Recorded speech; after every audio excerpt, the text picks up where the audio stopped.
Hari ini kita ngobrol bersama Afgan nih, penyanyi luar biasa nih. Makasih udah mampir ke sini. Sama-sama, thanks for having me. Gua tuh ini ya, lu tuh bertanggung jawab atas gangguan-gangguan yang gua terima selama mungkin 4-5 hari ke belakang ini. Oh ya bener loh. Iya, Gangguan apa nih? Karena gua istri gua kan habis liburan ke Jepang bersama teman-temannya.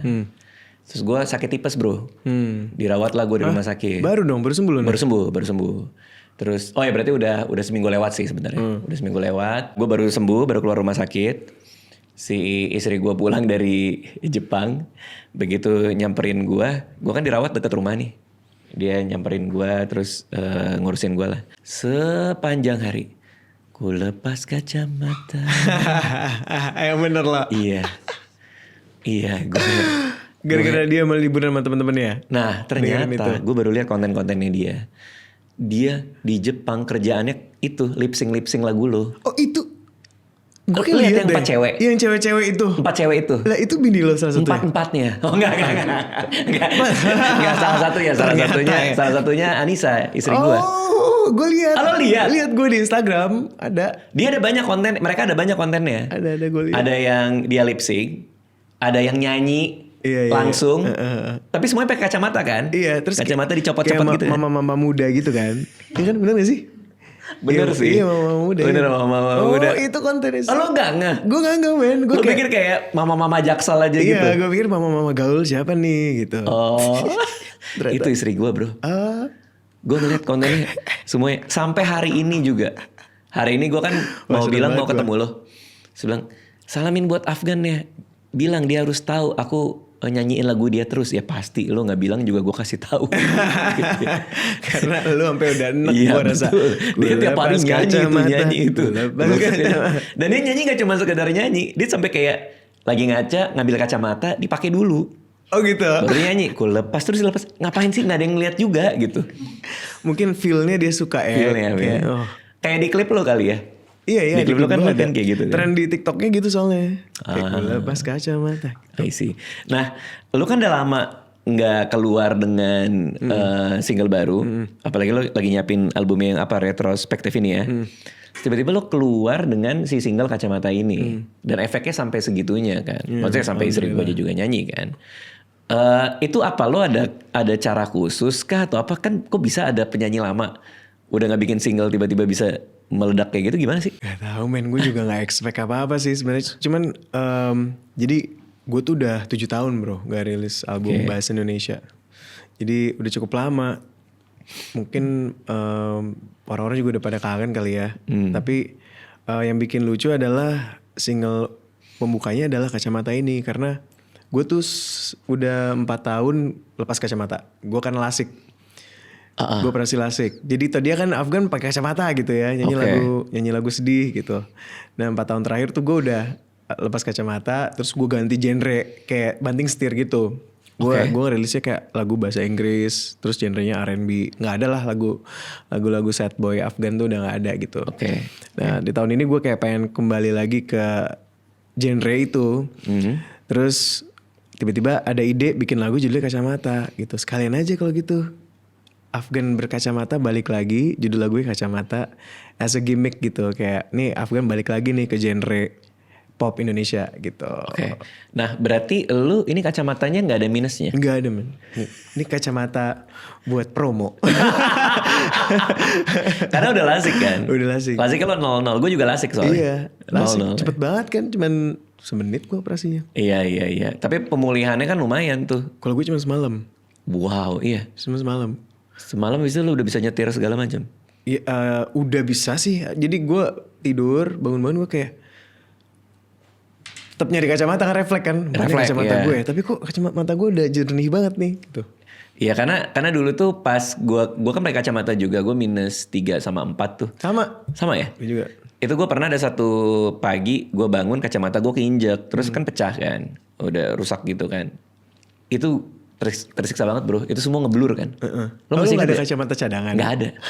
Lo masih inget gak rasanya belum lasik dan nggak pakai kacamata itu ngeblur semua kan. Ngeblur. Sekarang lo udah lasik tapi karena lo balik lagi jadi Afgan yang dulu lah ceritanya, lo pas pakai kacamata lagi meskipun 0. Iya walaupun biar ini aja lah. Nostalgia. Oke. Nostalgia. Coba pertanyaan gue, kenapa pada saat itu lo mau berubah genre? Karena gue jenuh men. Waktu itu gue jenuh banget. Udah berapa ya? Mungkin 14 tahun gue bernyanyi. Terus kan emang lagunya kan ya pop Indonesia. Memang alhamdulillah lagu-lagunya bagus-bagus dan gue bersyukur banget lah. Cuma pada saat itu gue udah titik jenuh di karir gue. Gue pengen bikin album R&B. Entah kenapa pengen bikinnya di luar negeri gitu. Akhirnya gue sempet cabut ke US waktu itu 2019. Oke. Ke SF San Francisco sama ke Atlanta buat udah berkelana aja bikin album, ketemu sama produser di sana, kenal-kenalan. Terus jadilah album full bahasa Inggris gue, Wallflower judulnya, tahun 2021. Mungkin terlalu niche ya, nggak semua orang tahu. Cuman di album itu gue benar-benar itu operasi lasik, buka kacamata, pokoknya gue mau tampil beda gitu. Berdasarkan rasa bosan? Karena jenuh awalnya, jenuh. Jadi gue pengen coba eksplorasi ke area lain lah gitu di musik. Dan ya ternyata ya album itu mungkin karena pandemi orang jadi malah merhatiin karena orang nggak keluar rumah ya. Kenapa Afgan jadi kayak gini nih gitu. Terus kalau secara numbers alhamdulillah sih waktu itu lumayan well received lah gitu. Cuman kendalanya adalah pendengar gue yang udah loyal ini tuh banyak yang kaget gitu loh. Kayak, kenapa jadi gini nih musiknya gitu. Jadi banyak kendala gue gak bisa bawain di acara-acara live performance gue gitu. Kagetnya itu karena genrenya beda atau bahasanya berbeda? Lebih kemana? Dua-duanya. Genrenya beda dan bahasanya beda. Cuman ada plus minusnya sih. Plusnya gue jadi ngebuka expand market gue. Gue jadi dapat banyak pendengar di luar Indonesia, Malaysia dan Singapura gitu. Kayak udah ke Korea, ada beberapa data yang di Amerika, di Europe gitu. Tapi itu jadi persimpangan yang aneh banget buat lo, berarti kan lo udah berubah genre, dapat market baru, terus sekarang lo balik lagi kan? Maksud gue itu keputusannya apa? Kok tiba-tiba ya udahlah pop Indo lagi gitu? Karena gue udah lama banget men, udah 7 tahun. Jadi gue kayak apa lagi ya? Balik lagi ya gitu.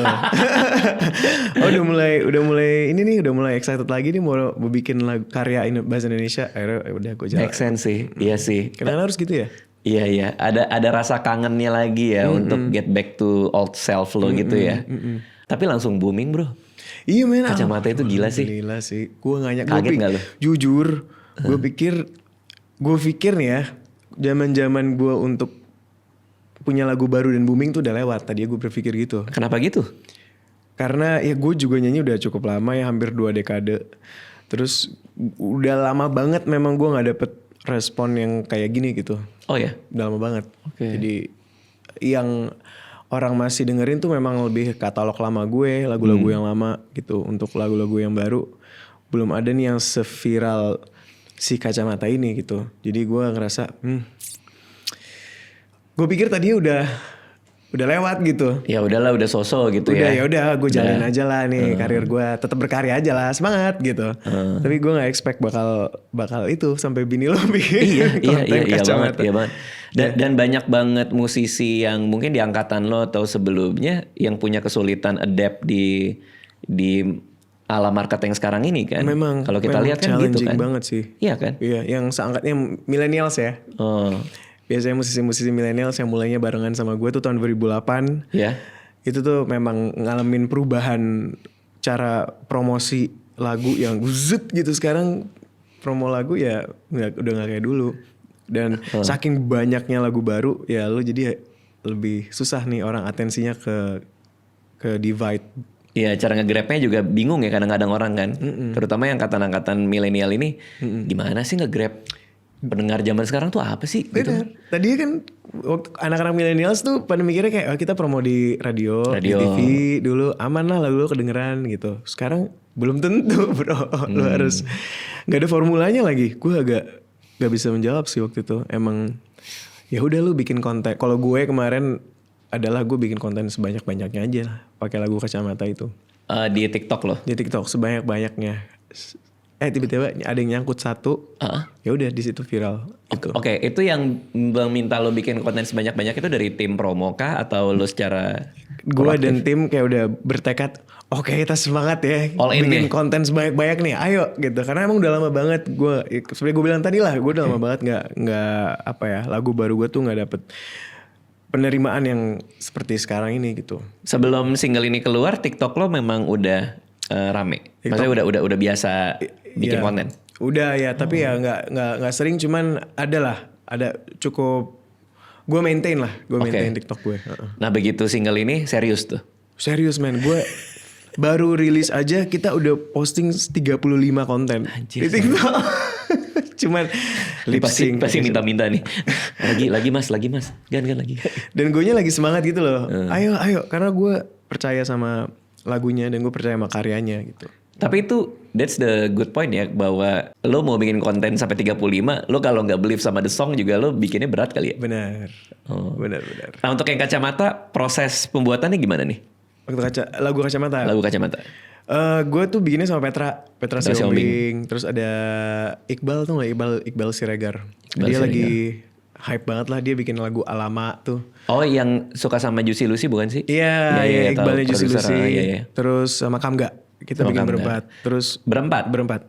Oh, berarti label yang nyatuin kah atau? Gue awalnya yang punya ide untuk gue pengen bikin sama Petra deh. Karena ngelihat belakangan ini kok Petra keren-keren banget ya produksiannya gitu. Terus Kamga juga nggak tahu, gue insting gue pengen nulis lagu sama Kamga aja gitu. Karena gue belum pernah kerja bareng sama mereka. Nah tiba-tiba ada ide, ajak Iqbal yuk gitu. Tadi Iqbal kayak, aduh jangan gitu. Nggak tahu kenapa ya. Kayaknya dia kayak mau diajak ke rumah hantu. jangan. Aduh jangan. Tapi akhirnya setelah dibujuk-bujuk mau. Terus dia datang. Sebenarnya gue harus kasih ini ke Iqbal sih, kayak shout out ke Iqbal karena dia yang datang tiba-tiba bawa ide itu. Guys, gue ada lagu nih. Gue ada kepikiran nih, nadanya gini. Liriknya gini, ku lepas kacamata, apa kau lebih suka gitu. Dia baru datang kayak gitu. Langsung ada itu chorusnya. Dia datang udah bawa itu. Wah. Terus awalnya gue kayak, lucu juga sih ya.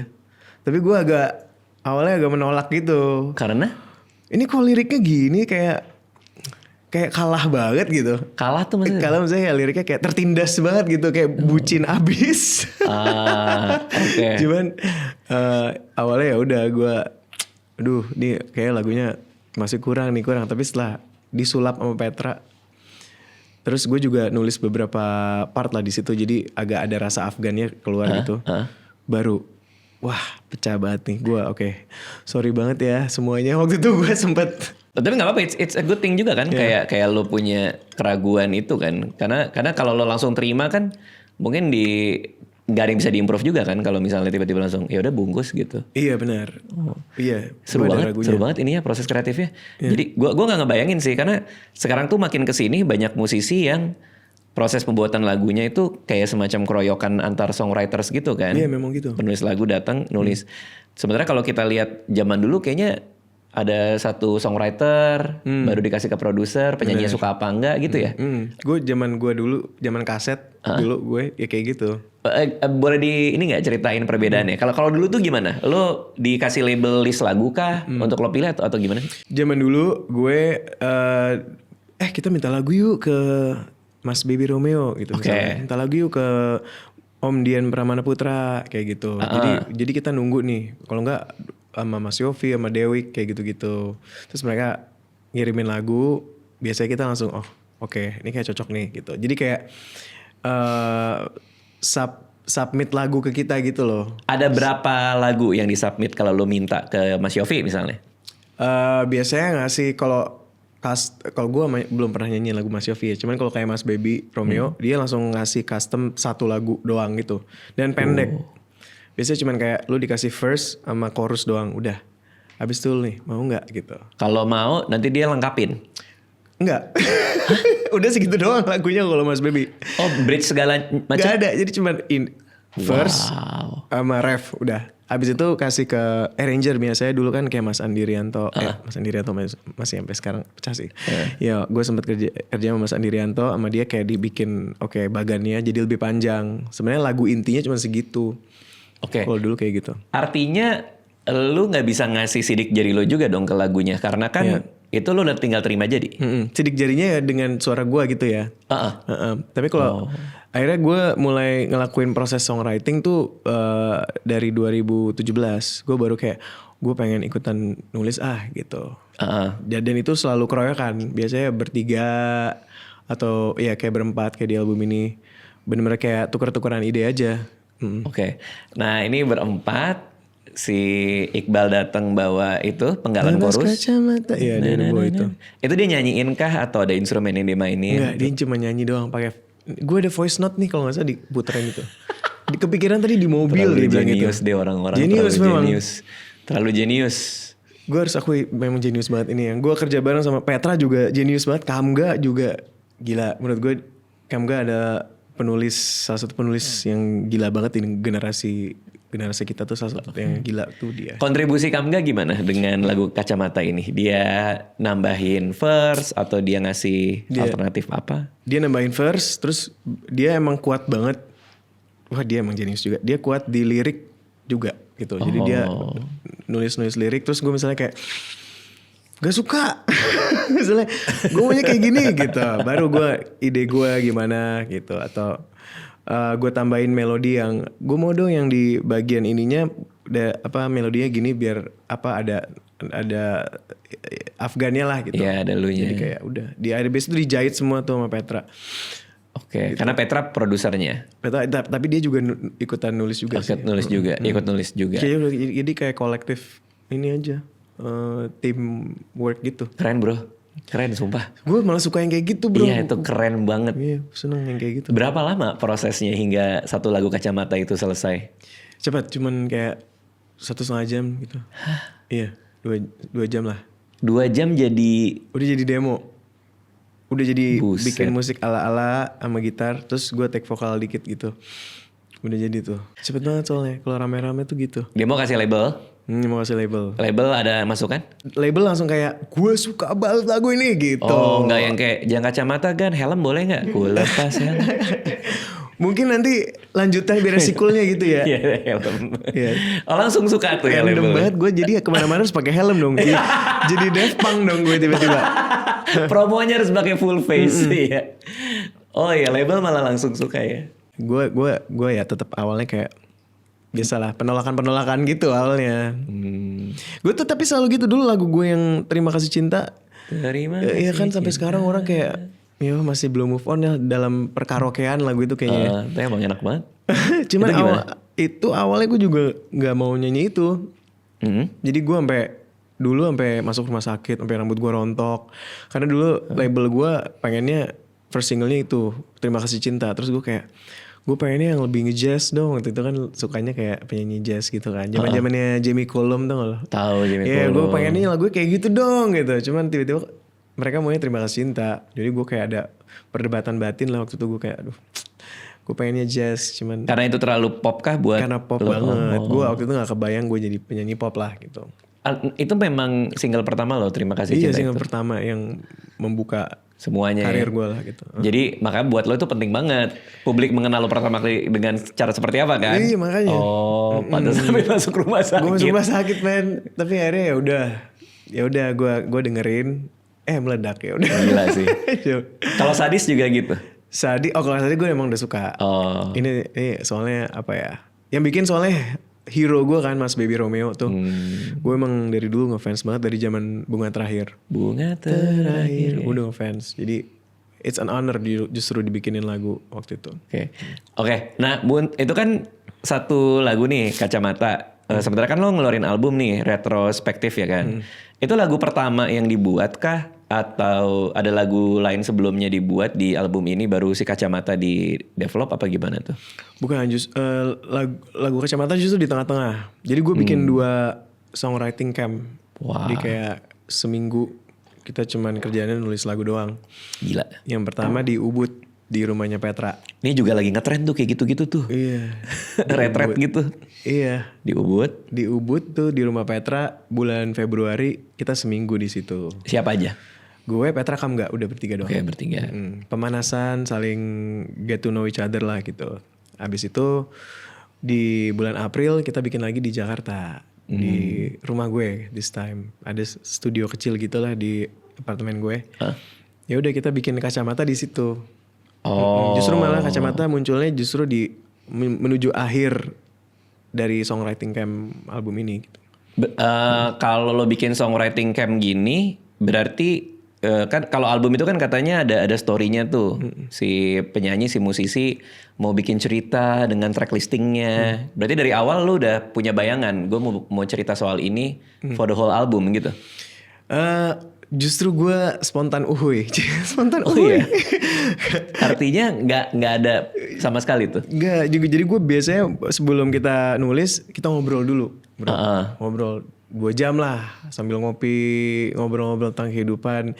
Tiba-tiba muncul ide, ya udah nulisnya lagu tentang ini aja gitu, based on catch up kita selama sebelum masuk studio itu. Oke.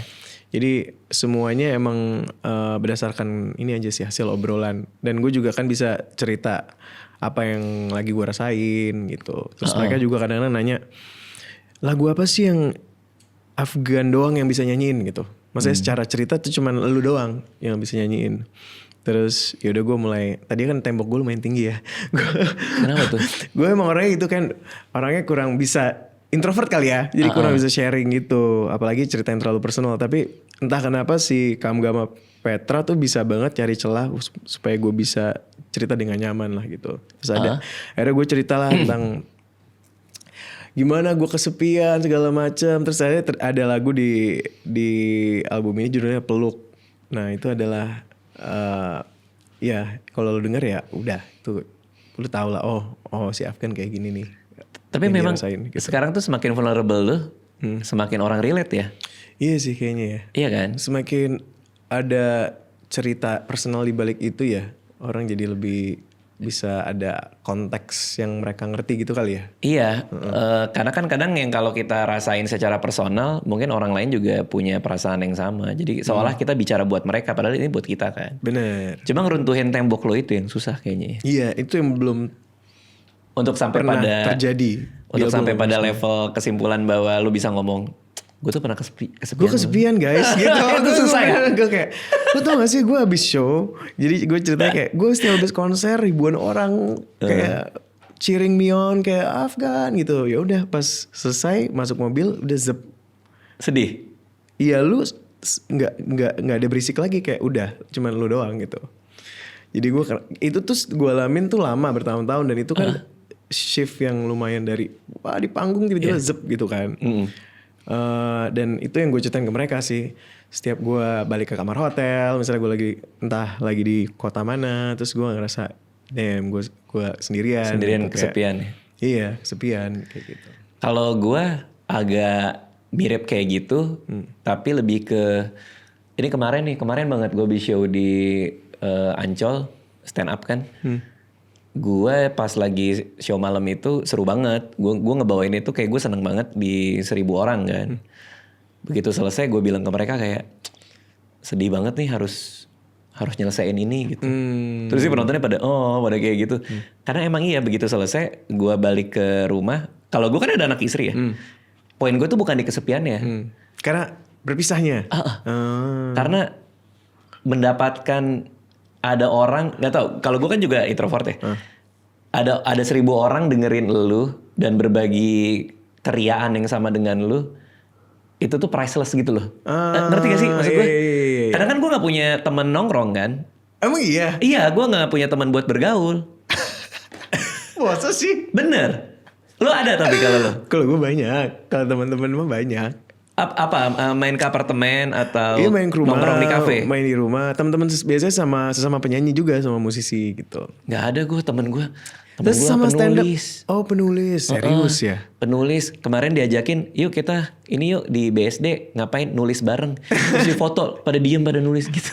Teman-teman gue penulis. Iya kalau temennya penulis emang gitu kali ya, nulis bareng ya. Aduh. Iya, stand up comedian ada juga, tapi stand up comedian yang temen gua, ya maksudnya yang temen lama banget gua, kayak Panji sibuk, Ernest sibuk, Panji. Oh Panji, iya Panji Millennium. Pak Haji. Panji Panji manusia Millennium.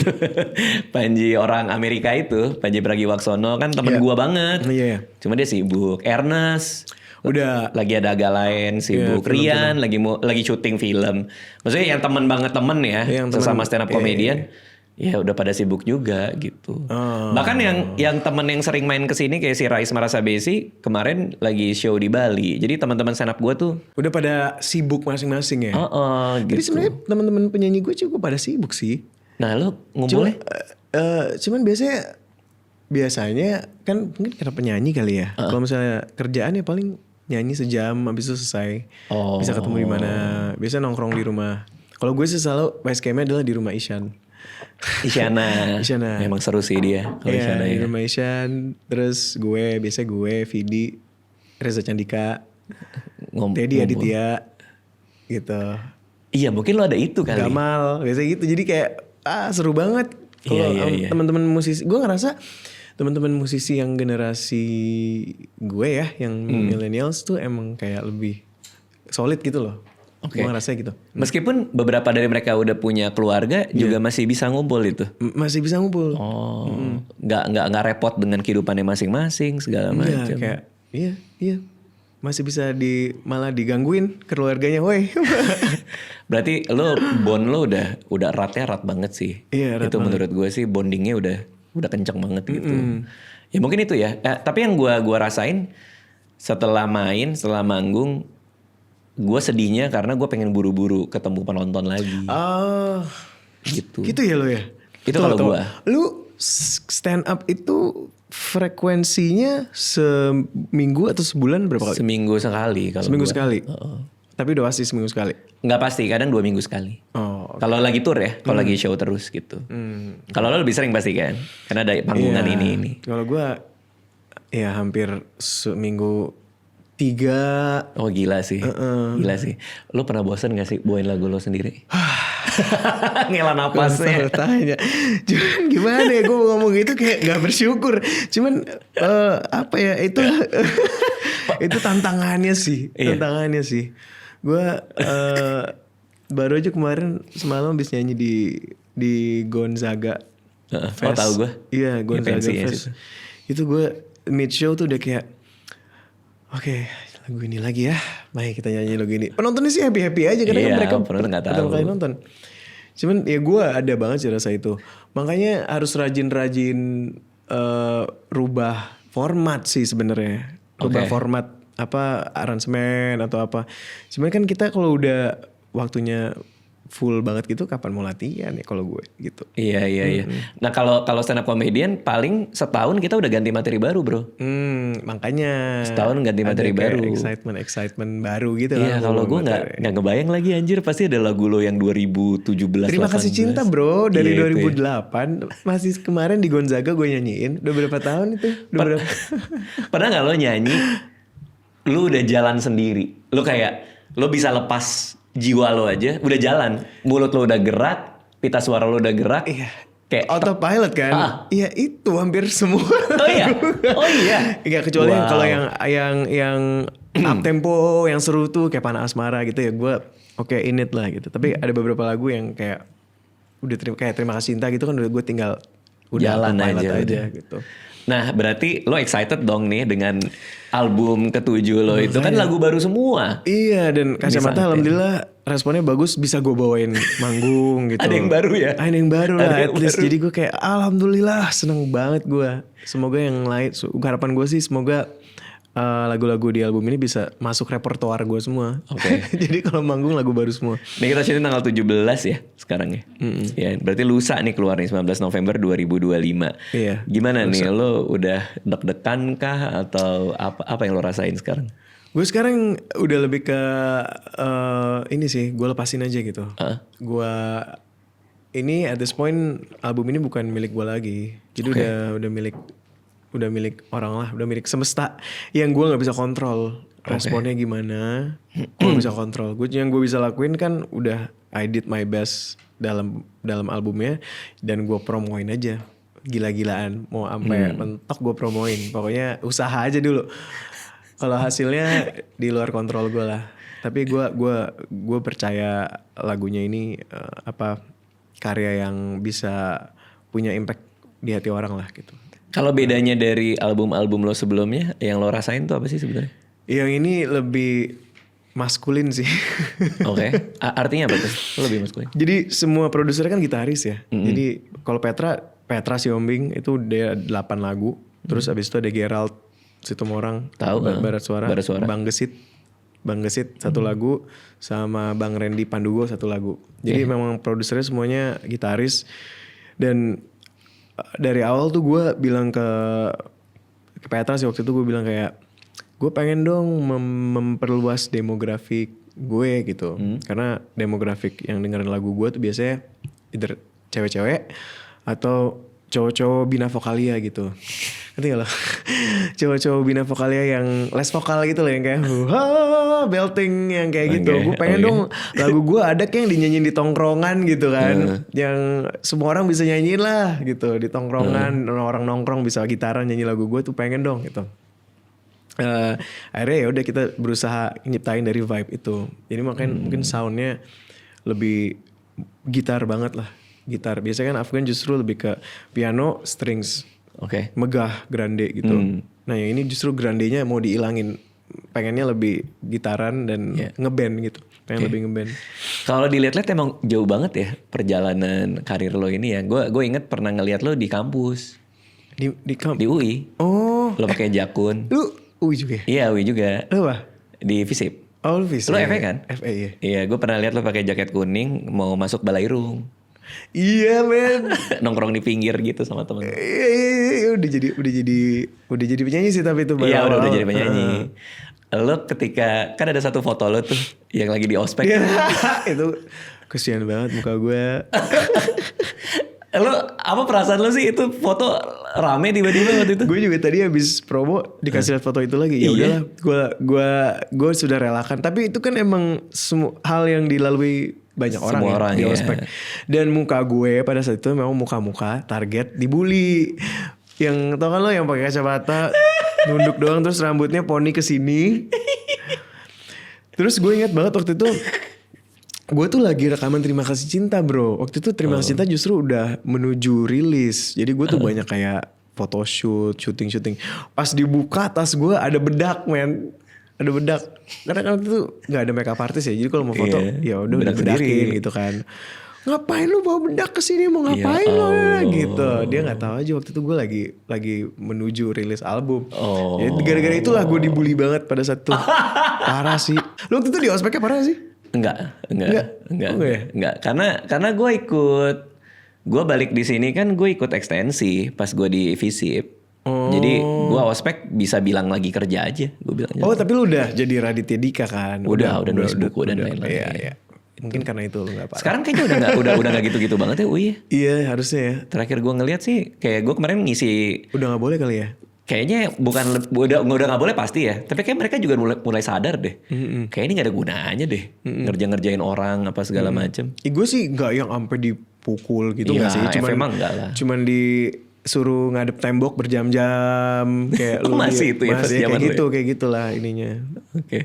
Cuman untuk lo sekarang semua edukasi itu karena kan lo di Malaysia juga ya bisa lanjut ya. Bisa gue lanjut di Monash. Itu kepake gak sih buat karir lo ini? Kepake sih karena gue ambilnya kan marketing. Itu di bagian apa aja? Apanya nih? Kepakainya di biasanya kalau misalnya lagi brainstorm ini nih kayak marketing buat promo plan ini project.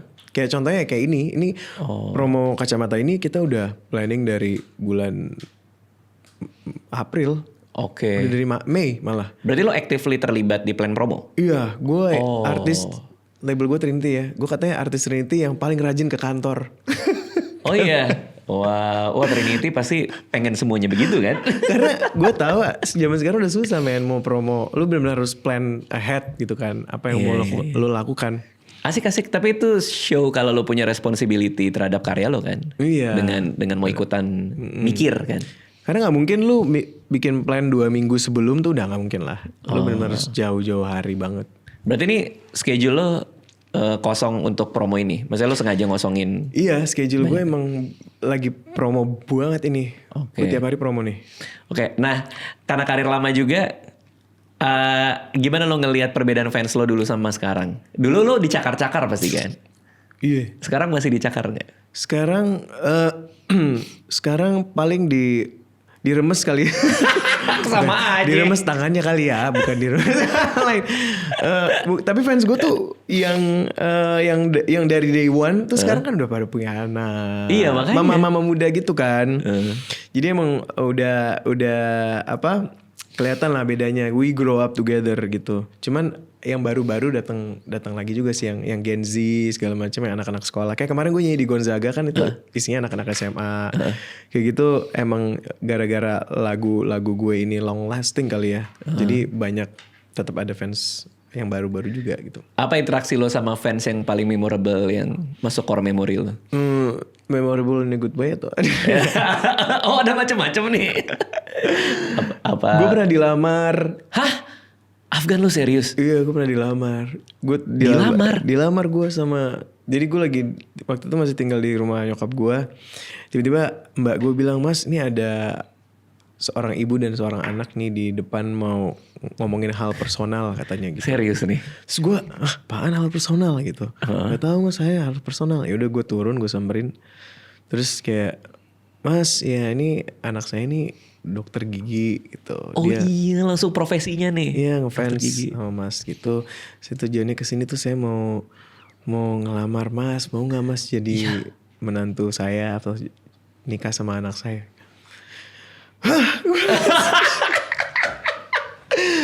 Dilamar bro. Dilamar di depan rumah. Anjir, gue kayak. Dia bahkan belum masuk? Iya, masih di teras gitu. Di teras. Hah? Bu, bingung juga jawabnya gimana nih. Anaknya gimana? Anaknya diem aja? Diem aja deh, kayak ya udah kayak.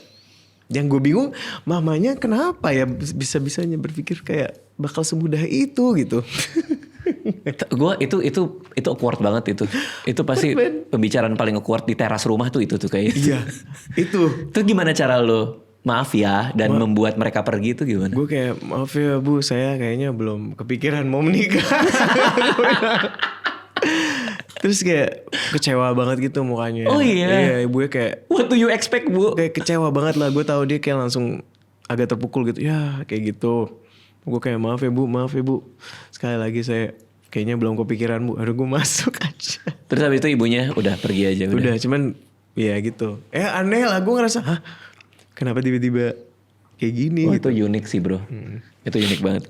Oke, ini dari YouTube member gua itu ada banyak pertanyaan juga buat Afgan. Kita tanyain ya. Yang pertama dari Wirasena. Mas Afgan kan sekarang lumayan marak berita soal AI. Dikasih sampel suara orang bisa dilatih jadi siapapun buat kegiatan apapun. Dengan konteks itu menurut Mas Afgan, orang bikin lagu pakai AI dan itu hits. Itu gimana? Terus ya intinya soal AI lah ya. Menurut lo gimana? Itu jadi challenge kah atau apa tuh? Pertanyaan gue, udah ada belum lagu yang pakai AI terus sudah hits? Terus hits lagunya? Nah itu kita nggak tahu sih. Cuman di YouTube itu udah banyak playlist AI musik gitu loh. Dan itu view-nya gede-gede. Oh ya? Iya. Hah? Ada lagu-lagu chill pop apa? Kan gue tahu karena gue lagi mau denger lagu. Terus ada di YouTube itu chill pop Japan atau something, gue nggak tahu. Oh, kayak lo-fi gitu ya? Mirip-mirip gitu. Tapi dia panjang kayak cuman kayak sejam atau 1,5 jam. Terus gue dengerin. Terus gimana menurut lo? Enak banget. Oh ya? Iya. Gue nggak tahu itu AI. Gue nggak tahu sama sekali. Gue dengerin. Ini enak nih gitu. Gue enak dengerin. Gue masukin watch later gue. Jadi gue bisa mainin kapan aja kan. Later. Terus gue bilang ke Nisa, ini lagu enak banget. Gue nyari lah siapa bro yang nyanyiin. Gue baru lihat di bawahnya ternyata semuanya made by AI.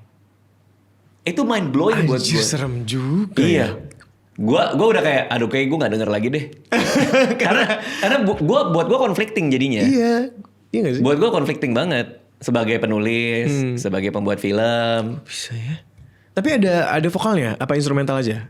Vokal dan instrumental bro. Vokal dan ada vokalnya? Gue nggak ngerti kok bisa kayak gitu. Gue nggak ngerti. Gue baca di komen ada yang nyari juga soalnya. Ini penyanyinya siapa? Apa segala macam. Terus ada yang reply it's AI. Gila ya, kok bisa ya? Gila banget gue kaget banget gue. Gue gak nyangka kita ada hidup di zaman ini gitu. Iya. Nah abis itu gue langsung nyari penyanyi. Jadi setiap kali gue nyari penyanyi dan lagu-lagu buat gue dengerin as a reference atau buat apapun itu, gue cek dulu nih manusia apa bukan. Karena lu conflicted ya, konflik batin. Konflik batin gue pasti. Coba ya, gue kayak butuh linknya deh. Gue penasaran pengen denger. Cuman soalnya yang biasa gue denger tuh kayak misalnya lagu Afgan, tapi yang nyanyi Ariana Grande gitu. Biasanya gitu kan, kayak gitu. Gue nggak pernah denger yang benar-benar bikinan AI gitu. Oh pernah deh sekali. Waktu itu ada bapak-bapak kasih denger gue, nih saya habis bikin lagu buat anak saya. Coba denger nggak? Pas gue denger, oh bagus pak. Siapa yang bikin pak? AI. Gue kayak, oh iya udah. Dan lu nggak bisa bedain saat itu? Nggak bisa sih. Ya, kayak udah demo dibikinin manusia aja gitu. Iya. Nggak, tapi itu sebagai seniman itu membuat kita conflicting nggak? Kalau gue sih iya. Iyalah, gue iya banget. Karena gue nggak tahu batasnya mau sampai mana ketika ini bahkan bukan profesi gue ya. Maksudnya gue bikin lagu tapi gue bukan penyanyi kan. Artinya ini belum masuk profesi gue banget nih. Belum masuk ke menulis. Ya gue nggak tahu ya kalau ada yang rapi banget gue nggak tahu di luar sana atau ke stand up comedian lah gitu. Tapi kalau lagu aja udah selevel ini sih. Ngeri sih profesi mana lagi bro yang bakal begini bro? Tapi kayaknya tetap nggak menggantikan seharusnya soul ya. Kayaknya lebih ke soulnya seorang manusia gitu kan pasti ada sentuhannya lah beda sama yang AI nggak punya kalau menurut gue ya. Karena nggak tahu ya sampai ada gue belum lihat lagu bikinan AI yang mendunia dan semua orang bisa nyanyiin sama-sama seru gitu sih. Jadi kayak masih menurut gue tetap emang sosok artisnya tuh penting ya. Penting karena ya kayak tadi lu bilang kayak orang begitu tahu konteks lagunya tentang apa dan cerita hidup si penyanyinya kayak gimana gitu kan ngerasa lebih relate gitu. Iya ada kan, jiwanya ya. AI nggak ada gituannya gitu lu nggak tahu history-nya dia apa pengalamannya dia gimana gitu kan. Dan kayaknya mungkin akan banyak penolakan juga kenapa dia nggak bakal bisa sampai heboh banget dan rame banget mendunia. Mungkin untuk beberapa orang kayak ada ketidakrelaan buat itu loh, ngerti gak sih maksud gue? Atau mungkin jangan-jangan lagu-lagu yang lagi ngehits itu kadang-kadang tuh sebenarnya lu nggak tahu itu ciptaan AI gitu, tapi abis itu dinyanyiin sama artis. Ya bisa aja ya. Mungkin juga sih. Cuman ya gue kalau AI gue sangat terbantunya sama ChatGPT aja sih. Iya, gue juga pakai ChatGPT. Ya. Buat ngitung kalori. Buat ngitung kalori gue juga. Foto kan? Iya. Foto itu kalori. Oke, kita ke dua pertanyaan lagi dari Van Kodok. Ini sering nanya nih Van Kodok nih. Van Kodok. Mas Afgan sendiri pernah pakai ekspresi Afgan nggak? Kalau orang lain kan jangan Afgan dong kalau nawar. Mas Afgan pernah nggak bilang jangan gue dong? Itu sadis ya ini ya. Ya kan kalau nggak salah jangan sadis kan di Kaskus kan dulu kan. Dong. Berarti itu gue yang ditawar dong. Gimana sih? Tapi lo tahu soal itu dong pasti. Tahu. Pemakaian soal itu. Zaman-zaman itu ya Kaskus dulu kan. Kaskus. Terakhir Mr. Morningstar. Apakah ada kemungkinan Afgan bakalan bawa lagu religi lagi nggak kayak dulu? Mungkin karena gue sekarang sudah haji ya. Gue udah haji men kemarin. Tahun ini gue haji, alhamdulillah. Okay. Jadi ya mungkin aja gue bawain bikin lagu religi lagi mungkin. Tapi bukan dalam waktu dekat dan tidak di album ini kayaknya. Iya tidak di album ini. Tapi ya kedepannya mau sih. Lagi, ya. Nah ini fokus track pada album retrospektif tuh salah satunya Sampai Jumpa. Kenapa lagu ini yang di highlight? Karena lagu ini kayak untuk membuka ke era Afgan ballad lagi itu pas gitu. Karena lagunya sih kalau menurut gue materinya kuat. Oke. Terus orang bisa relate ini secara universal. Pokoknya temanya tentang perpisahan itu bukan berarti suatu akhir lah gitu. Kadang-kadang malah itu bisa membuka ke pertemuan yang lebih bermakna gitu. Kayak Sampai Jumpa tuh kayak gitu. Artinya. Dan kemarin sih pas gue hearing first listen sama gue bikin first listen album gue di bus bro. Sekarang kan di Jakarta ada apa namanya? Ya bus pariwisata yang kayak di Singapura yang kayak itu. Di London gitu loh. Kayak di London ya.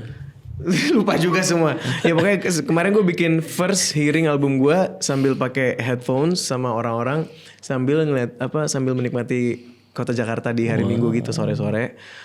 Pas lagu itu pada nangis gitu. Pada kayak dan gue yang paling orang tuh relate-nya bisa universal gitu. Kayak kemarin tiba-tiba ada yang kayak aku jadi keinget almarhum anakku, dia bilang gitu. Aku jadi keinget almarhum bapakku. Kayak gue langsung kayak berarti lagu ini benar-benar menyentuh banget buat pendengar setia gue dan hopefully banyak orang, makanya dipilih lagu itu. Dan lagu ini gue bikinnya sama Bilal Indrajaya sama Petra sama Kamga lagi berempat itu. Emang lagunya kuat sekali sih kalau Insya Allah kuat. Itu jagoan lo lah ya. Itu jagoan yang dari awal gue pilih sih. Tadinya itu yang mau dikeluarkan duluan atau memang Kacamata sengaja dipilih? Emang Kacamata duluan biar kayak yang gimmick yang gimmicky yang bisa gue pakai di TikTok. Iya itu penting lagi. Pentingnya sekarang kayak gitu-gitu ya. Iya strateginya gitu dulu, baru yang kedua ya lagu yang lebih serius, lebih dalam lah, lebih deep. Gitu. Katanya mau ada ininya, MV-nya? Iya udah rilis MV-nya. Gimana konsep MV buat Sampai Jumpa ini?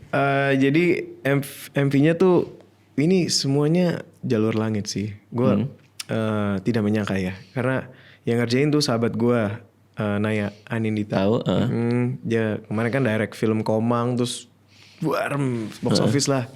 Terus gue kayak minta tolong, boleh nggak lu bikinin short film? Jadi bukan video klip tapi short film buat lagu ini gitu. Akhirnya kemarin udah lagi bikin idenya, tiba-tiba Maudi Ayunda somehow idenya tuh nyampe ke dia dari tim Trinity karena itu satu label. Terus pas dia lihat idenya, aku mau dong join di sini gitu.